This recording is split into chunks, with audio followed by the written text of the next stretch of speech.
Now we will study the further sub branches of teleological ethics, and the first one is utilitarianism. Okay, it's a very important branch of ethics that you must remember. Okay, so first of all, we have to understand what utilitarianism ethics say.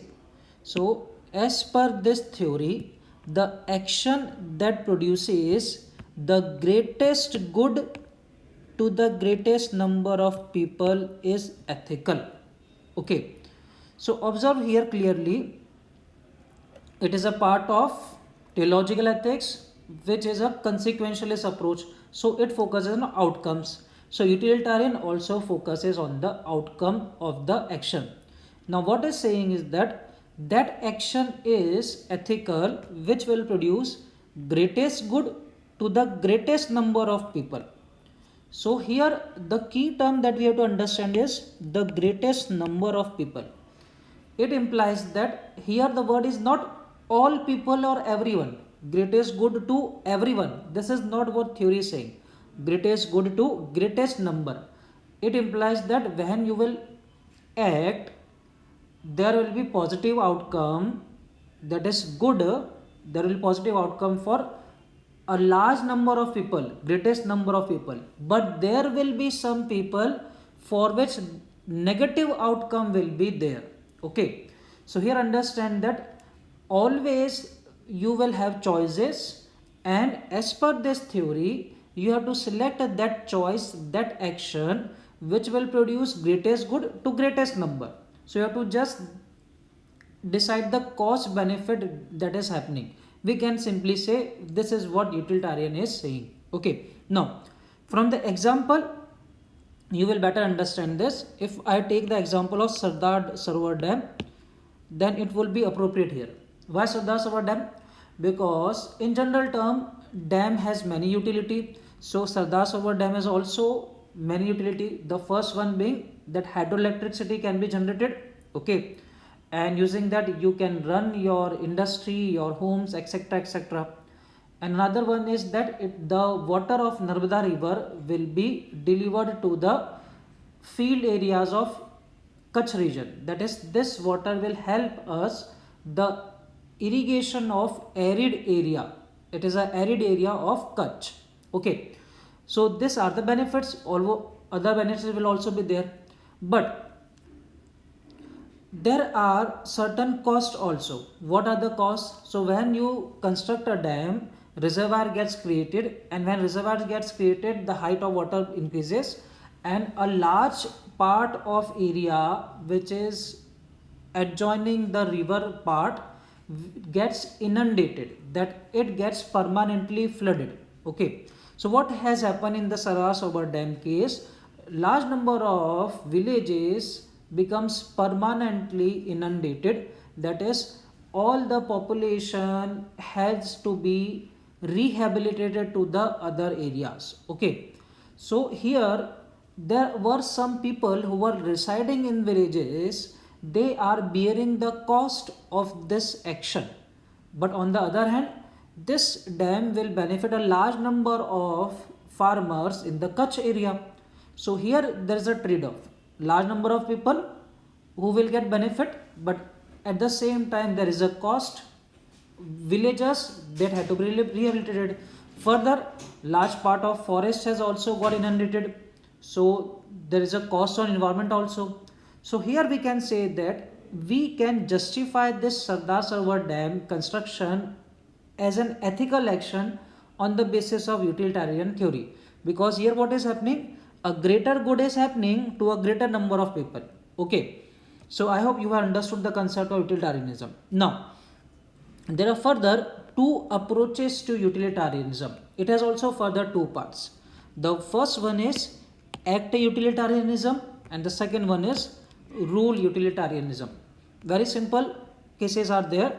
The first one is that act utilitarianism has short term orientation. Very simple, short term orientation. What it implies? It implies that the choice, or I can use the word the action, Okay, the choice or action that causes greatest good to greatest number. This is what the utilitarian theory says. But further, it is saying greatest good to greatest number in the given situation needs to be made. Okay, in the given situation itself, it will become more helpful when we read the third statement. The impact of this choice on the other situations in future is not taken into account. So let's understand this. Suppose there is a situation in which I have several choices. I can take first choice, or I can perform one action, I can perform second type of action, or I can perform third type of action. So I have choices. Now in that situation, if I am following act utilitarianism ethics, then I will select that action which will help me in providing greater good to greater number of people in the given situation itself, that is in that time itself. I will not be concerned with what will happen in the future because of my present action. Okay, so I am not taking the future time into account. If such type of action or such type of choice has been made, then it will be called as the choice as ethical as per the act utilitarianism. So very simple, I have only short term orientation. Okay, I am not thinking about the long term, what will happen in the long term because of my action.